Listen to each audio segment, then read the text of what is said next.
하나님의 은혜가 우리 모두에게 있기를 기원합니다.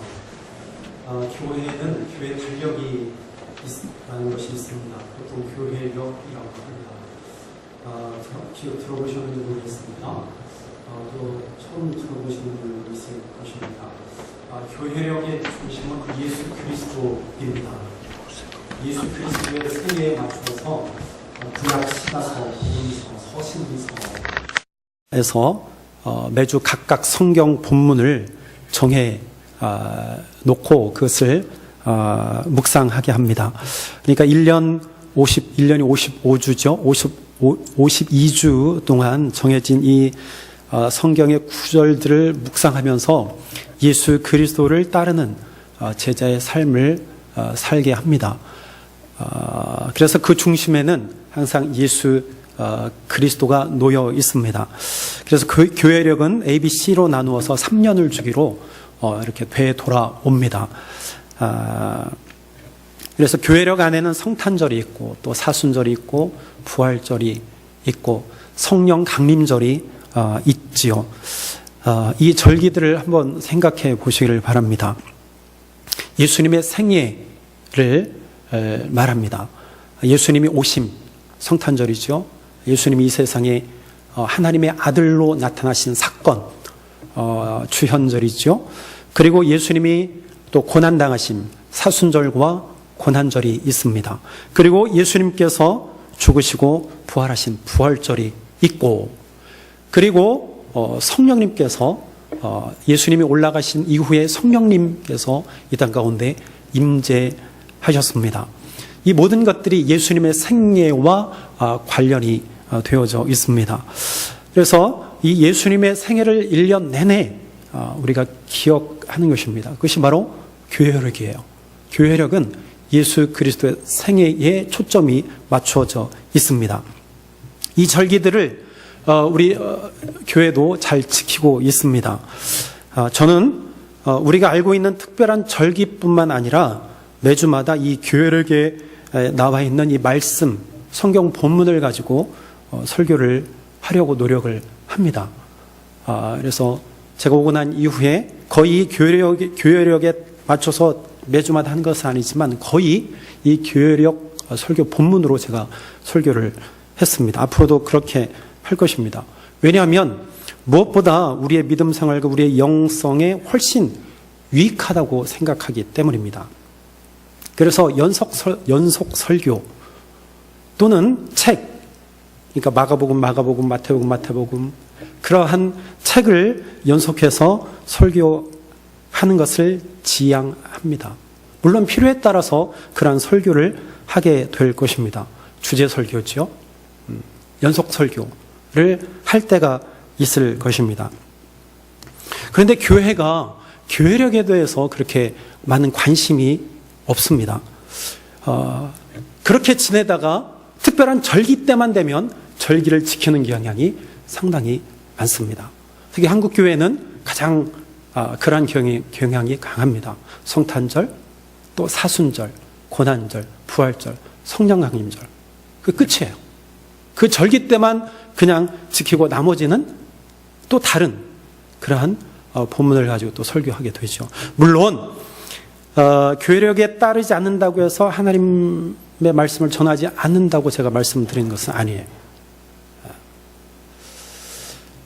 저는 개인적으로 훨씬 이 교회력이 유익하다고 생각하기 때문에 이 교회력에 따르고 있습니다. 아무튼 우리가 이 교회력의 중심이신 예수 그리스도를 묵상하고 이 말씀에 따라서 사는 삶, 그것이 그리스도인들에게 매우 중요하다는 것입니다. 교회력은 대림절로부터 시작이 됩니다. 그러므로 대림절은 교회력의 신년이 되는 것이죠. 따라서 대림절 첫째 주일이 신년 정월 초하루나 마찬가지입니다. 지금 우리는 교회력의 첫날을 지키고 있는 셈입니다. 그리스도인들에게는 대림절 첫째 주일이 새롭게 시작하는 날이 되는 것입니다. 대림절은 12월 25일 성탄절 전주 4주를 가리킵니다. 오늘 광고에도 그렇게 되어 있는 것을 제가 보았는데요. 성탄절 전 4주를 대림절 기간으로 우리가 지키고 있습니다.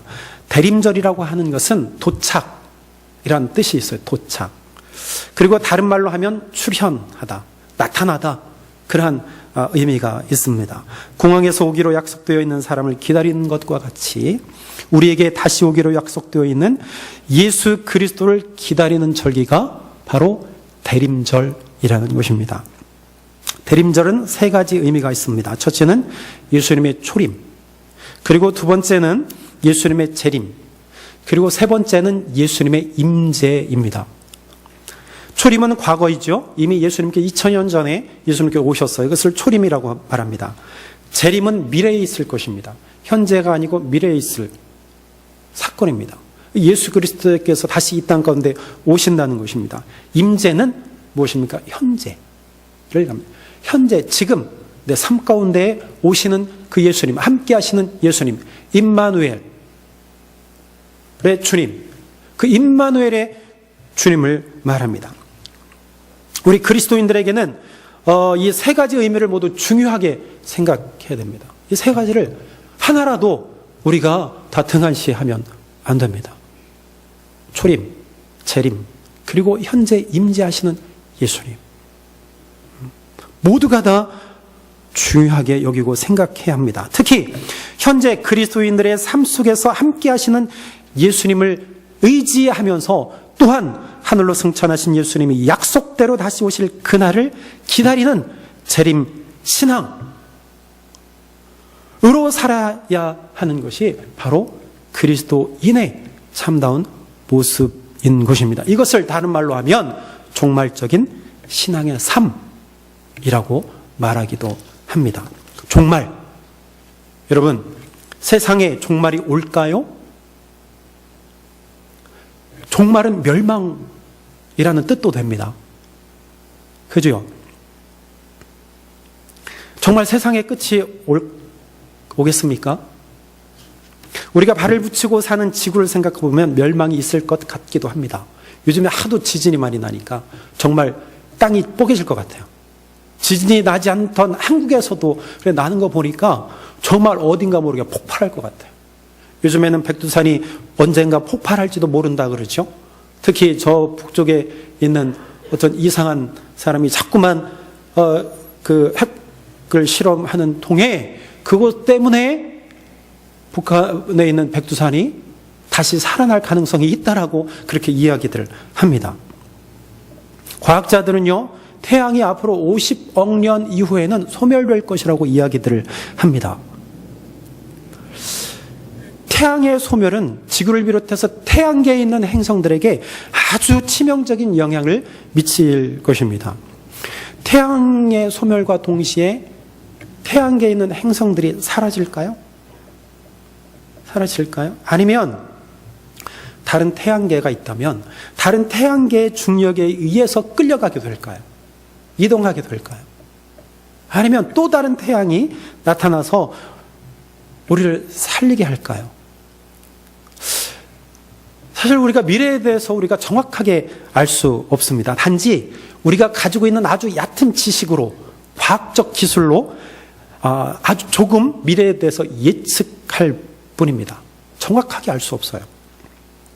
과학이 우주에 대해서 연구를 하긴 하지만 사실은 가설들이 많습니다. 하나님이 창조하신 광대한 천지 만물을 인간의 지혜로 다 알 수 있는 것은 불가능합니다. 아직도 우주는요, 무궁무진해서 우리가 다 알 수 없습니다. 아주 조금 알 뿐이에요. 얼마나 넓은지 알 수 없지만 우리가 알고 있는 것은 아마 틱일만큼만 알고 있을 것입니다. 그런데 여러분, 분명한 것은 성경이 무엇을 말하고 있느냐, 어떻게 말하고 있느냐가 중요합니다. 왜? 성경은 하나님의 말씀이기 때문에. 성경은 무엇이라고 말합니까? 분명하게 세상에 끝이 있다고 말씀합니다. 요한계시록 1장 8절에 보니까 이렇게 말합니다. 주 하나님이 이르시되 나는 알파와 오메가라. 이제도 있고 전에도 있었고 장차 올 자요 전능자라 하시더라. 요한계시록 22장 13절에 보니까 나는 알파와 오메가요 처음과 마지막이요 시작과 마침이라. 처음 시작하신 분이 마지막도 있게 하신다는 겁니다. 그러니까 처음이 있고 마지막이 분명히 있다고 말씀합니다. 마태복음 24장은 마지막 때의 징조에 대해서 말씀하고 있는데 14절에 보니까 이렇게 말합니다. 이 천국 복음이 모든 민족에게 증언되기 위하여 온 세상에 전파되리니 그제야 끝이 오리라 말씀합니다. 온 세상에 천국 복음이 전파되는 그날이 바로 끝날이라고 우리에게 분명히 말씀하고 있습니다. 이것이 하나님의 말씀이니 그 말씀은 반드시 성취될 것입니다. 하나님은 오메가요 마지막요 마침을 이루실 분입니다. 처음을 있게 하신 분, 그분이 마침표를 찍으신다는 말씀이지요. 하나님의 아들 예수 그리스도가 다시 이 세상에 오시는 그날이 바로 세상의 끝날이 될 것입니다. 오늘 보면 마가복음 13장 24절부터 37절은 세상의 끝, 바로 마지막 때에 대해서 말씀하고 있습니다. 먼저 24절부터 27절은 마지막 때의 모습을 설명합니다. 오늘 본문 24절에 이렇게 말하죠. 그때에 그 환난 후 해가 어두워지며 달이 빛을 내지 아니하며 별들이 하늘에서 떨어지며 하늘에 있는 권능들이 흔들리리라.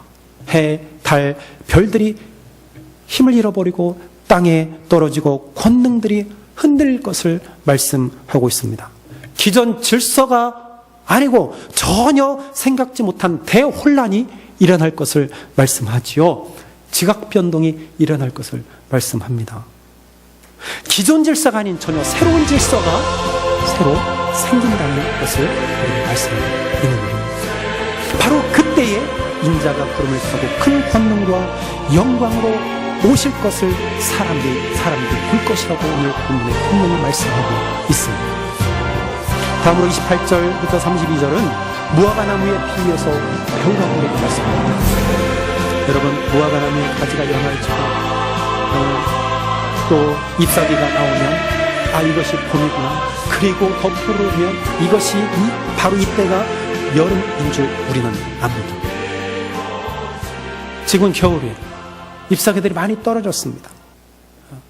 우리는 우리 살갗으로 느끼는 그 추위, 그리고 만물의 나무들을 보면서 지금이 겨울이라는 것을 우리는 압니다. 이와 마찬가지로 마가복음 13장 5절부터 23절에서 말씀하시는 일들이 나타나시는 것을 보거든 인자가 가까이 곧 문 앞에 와 계시다는 것을 알 수 있다고 우리에게 말씀합니다. 오늘 우리가 읽지 않았지만 마가복음 13장 5절부터 기록되어져 있는 말씀의 현상들이 어떠한 말씀입니까? 이 말씀은요, 그러니까 마지막 때 일어날 일들이 무엇이냐면 성도들을 미혹하고요, 유혹합니다. 그리고 여기저기서 그리스도라 칭하는 자들이 나타나고 처처의 기근과 전쟁과 재난이 끊이지 않게 될 것입니다. 그리고 미움이, 다툼이 난무하고 사랑이 식어져서 부모, 형제, 자매를 몰라보는 일들을 경험하게 될 것이라고 우리에게 말씀합니다. 바로 그날, 바로 그러한 일을 볼 때에 그때가 예수님께서 가까이 올 때라고 말씀하십니다. 특히 멸망에 가증한 것이 서지 못할 곳에 서게 될 때, 여기서 말하는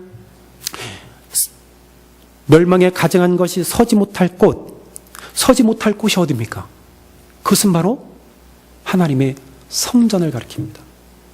가증한 것들이 서지 못할 곳, 하나님의 성전은 거룩한 곳이기 때문에 가증한 것들이 설 수 없습니다. 그런데 마지막 때가 되면 이런 가증한 것들이 바로 하나님의 성전에 세워질 것이라고 말씀합니다. 다시 말하면 교회의 우상들이 들어서게 되고 교회가 세상 풍조로 가득하게 되며 하나님의 말씀과 예수 그리스도의 이름보다 사람의 말과 경험과 세상의 지혜가 들려질 때 어디로부터? 교회로부터 바로 예수 그리스도가 문 앞에 와 계시다는 징표라는 거예요. 그런데 여러분, 이러한 징조를 통해서 예수 그리스도의 재림이 가까이 왔다라고 하는 것을 알 수는 있지만 정확하게 그때와 그 시, 그날과 그때는 아무도 모른다고 오늘 우리에게 말씀합니다. 본문 32절에 이렇게 말하지요. 그러나 그날과 그때는 아무도 모르나니 하늘에 있는 천사들도 아들도 모르고 아버지만 아시느니라. 세상의 마지막 날을 가리키는 그날과 그때는 오직 아버지만 아십니다. 그러므로 모든 이들에게 그날과 그때는 열려져 있는 것이 아니라 닫혀 있습니다.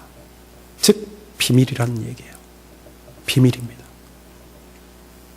이 비밀을 알고 싶어하는 사람들이 참 많습니다. 그러다 보니까 시한부 종말론자들이 너무나 많이 득세합니다. 그리고 믿음이 없는 자들은 그들의 말에 솔깃해서 그들을 따라갑니다. 그들을 따라 다닙니다.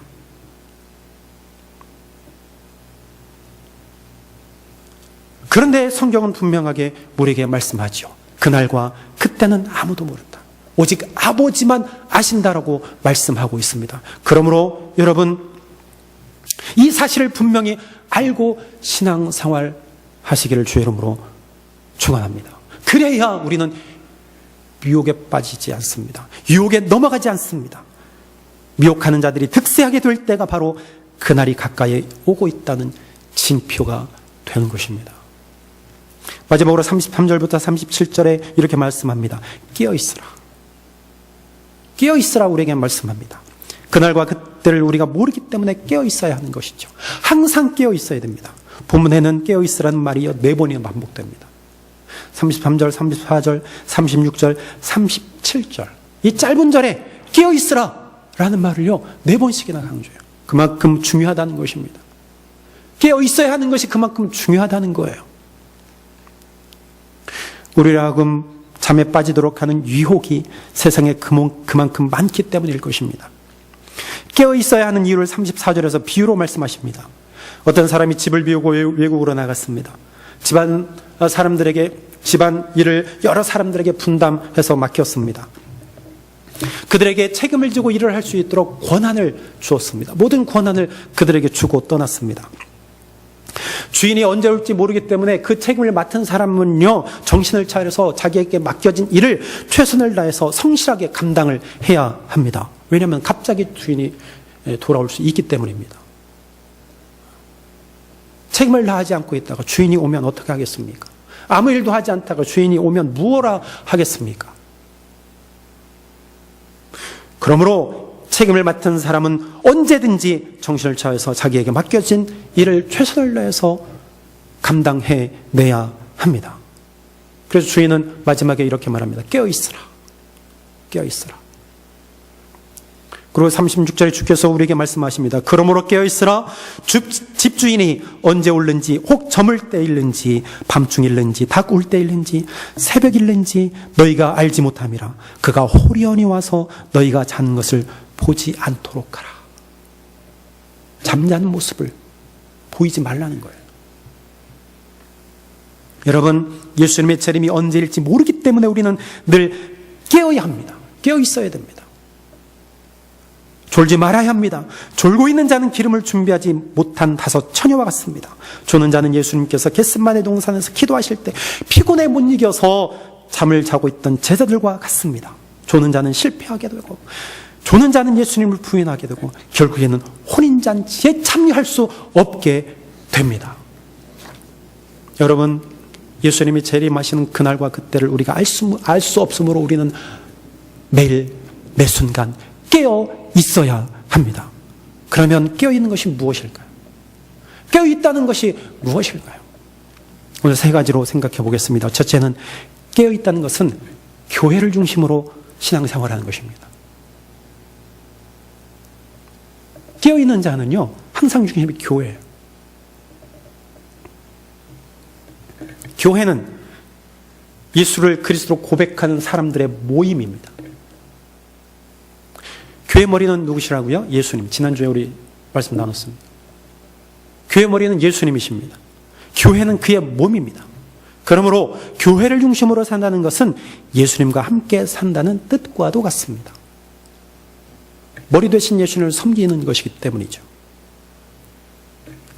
교회를 중심으로 살아야 유혹을 이길 수 있습니다. 교회에 관심이 없는 사람은 예수님의 말씀을 따라 사는 자가 아닙니다. 교회 중심적인 삶을 살지 않으니까 교회를 멀리하게 되죠. 교회를 멀리하니까 예배를 소홀하게 생각합니다. 예배하지 않는 것은 불순종입니다. 교회를 멀리하니까 예배를 소홀하게 되고, 예배를 소홀하게 되니까 찬양이 없고 기도가 없습니다. 그리고 세상을 제대로 섬기지도 못합니다. 교회 중심적인 삶을 살지 않으니까 세상에 관심을 두게 되고 세상 일을 즐겨하며 세상의 쾌락에 빠지게 되는 것이죠. 매일같이 술 마시고 장구치다가 오늘 밤에 죽으면 어찌하시겠습니까? 오늘 세상 일에 즐겨하며 살다가 오늘 밤에 죽으면 어찌하시렵니까? 여러분, 교회에서 말씀이 선포되고 교회에서 말씀을 듣는 것 아니겠습니까? 교회에서 기도하게 되는 것이고 교회에서 예배하게 되는 것 아니겠습니까? 교회 중심이 아닌 세상 중심으로 살 때 사탄은 우리의 삶 속에서 불의, 악행, 탐욕, 악의, 시기, 분쟁, 적의, 오만함, 허영심 이러한 것들을 매일같이 쌓이게 합니다. 나도 모르게 사탄이 침투에 들어와서 쌓아놓는 거예요. 불안하게 하고 두렵게 하고 선을 행하는 것보다 악을 즐겨하게 하고. 여러분, 이러한 모습이 바로 악인과 죄인과 오만한 자의 모습입니다. 깨어있는 성도는 교회를 중심으로 살아갑니다. 두 번째, 깨어있다는 것은 하나님 나라를 소망하는 것입니다. 교회에 열심히 출석한다고 해서 교회 중심적인 삶을 사는 것이라고 확신할 수 없습니다. 그저 몸만 왔다 갔다 하는 이들을 우리는 많이 볼 수 있습니다. 그러므로 성도는 신앙의 중심을 바로 잡아야 합니다. 본질에서 벗어나지 말아야 돼요. 마태복음 6장 33절에 말하죠. 너희는 먼저 그의 나라와 그의 의를 구하라고 하셨습니다. 그러므로 무엇보다 우리가 해야 할 것은 그의 나라와 그의 의를 구하는 것입니다. 즉 하나님의 나라를 소망하는 것입니다. 예수님 공생의 사역을 시작하시면서 가장 처음 하신 말씀이 때가 찼고 하나님 나라가 가까웠으니 회개하고 복음을 믿으라 라는 말씀이었습니다. 여기서 말하는 때는 주의하라 깨어있으라 그 때가 언제인지 알지 못함이라. 본문 33절에 말씀하신 이 때와 같은 단어입니다. 그 때는 바로 하나님 나라가 오는 때를 가리킵니다. 성경은 하나님의 나라를 어떻게 말하고 있지요? 누가복음 17장 20절 21절에 보니까 하나님의 나라는 볼 수 있게 임하는 것이 아니요 또 여기 있다 저기 있다고도 못하리니 하나님의 나라는 너희 안에 있느니라 말합니다. 로마서 4장 17절에 보니까 하나님의 나라는 먹는 것과 마시는 것이 아니요 오직 성령 안에 있는 의와 평강과 희락이라 말씀합니다. 하나님의 나라가 이미 너희 안에 있다고 말씀하십니다. 하나님의 나라의 현재성이죠. 이미 임했다는 것이죠. 여러분, 예수님이 이 땅 가운데 오셔서 귀신을 쫓아내시고 병든 자를 고치시고 상한 심령을 회복시키셨습니다. 예수님이 오심으로 이미 하나님의 나라가 시작된 거예요. 그리고 예수님이 친히 십자가에서 죽으심으로 인간들의 죄와 죽음의 인간들을 죄와 죽음의 권세로부터 해방시키셨습니다. 이를 믿음으로 고백하는 자를 하나님의 백성이 되게 하셨습니다. 하나님 나라의 백성이 되게 하셨습니다. 그리고 성령 안에서 의와 평강과 희락을 누리게 하셨어요. 여러분들 마음속에 여러분들의 삶 가운데 의와 평강과 희락이 있습니까? 그러면 여러분들의 마음속에 하나님의 나라가 있는 거예요. 여러분들 하나님의 백성으로 살아가고 있는 것입니다. 이것은 하나님의 통치를 말합니다. 여러분 지금 하나님의 다스림을 받고 있는 것입니다. 지금 현재 여기서 하나님의 통치, 다스림을 받고 있다고 확신하십니까? 그러면 여러분들은 껴있는 자입니다. 또한 껴있는 자는 예수님의 재림 때 완성될 그 하나님의 나라를 소망합니다. 하나님의 나라가 우리의 마음속에 있지만 여전히 완성되지 않았어요. 이런 여전히 세상에 악인들이 있고 악이 존재합니다. 죄가 있습니다. 공중권세 잡은 마귀가요 지금 우는 사자와 같이 두루 찾아 헤매고 돌아다닙니다. 누구를? 끼어있는 자들, 하나님의 백성들을. 우리가 그들에게 잡히지 않기 위해서는요 우리는 그 하나님의 나라, 우리 마음속에 하나님의 나라를 품고 완성될 하나님의 나라를 소망하며 사는 것입니다. 이것은요, 세 번째 항목과도 연결됩니다. 셋째, 깨어있다는 것은요, 부활 생명으로 사는 것입니다. 깨어있는 자는 부활 생명으로 사는 자예요. 완성될 하나님의 나라는 질적으로 완전히 새로운 세상을 가리킵니다. 처음 하늘과 처음 땅이 없어진 새 하늘과 새 땅을 의미합니다. 그곳에는 전혀 새로운 생명이 있게 될 것인데 바로 부활 생명이에요. 예수님께서 재림하실 그때 하나님의 나라를 완성하심과 동시에 생명 또한 완성하실 것입니다. 이 생명은 영원히 사는 생명입니다. 생물학적인 생명과는 질적으로 다른 생명이라는 것입니다. 예수 그리스도의 부활을 믿는 자만이 신령한 몸으로 변화되는 생명을 얻어서 완성될 하나님의 나라에 들어가게 될 것입니다. 그러므로 부활 생명으로 살며 하나님 나라에 대한 소망이 영혼에 가득한 자를 가리켜 깨어있는 자라고 우리는 말할 수 있습니다. 어떻습니까? 여러분 지금 무엇을 소망하고 사십니까? 무엇을 바라보고 사십니까? 정말 깨어있는 자입니까? 교회 중심 문적으로 살아가십니까? 하나님 나라를 소망합니까? 부활 생명으로 살아갑니까? 무엇을 목표로 해서 살아가느냐 이 말이에요. 여러분 이게 본질이라는 거예요. 여러분 세상은 끝이 있습니다. 그러나 그 세상의 끝은 새롭고 완전한 하나님 나라의 시작이라는 사실입니다. 하나님이 통치하신 그 하나님의 나라의 거룩한 백성으로 살아가십시다. 때가 찼습니다. 영원한 생명의 하나님 나라를 이루실 예수 그리스도를 기다리는 깨어있는 그리스도인이 되기를 주의 이름으로 축원합니다. 기도하겠습니다. 우리 함께 기도할까요? 우리 한 음성으로 기도합시다.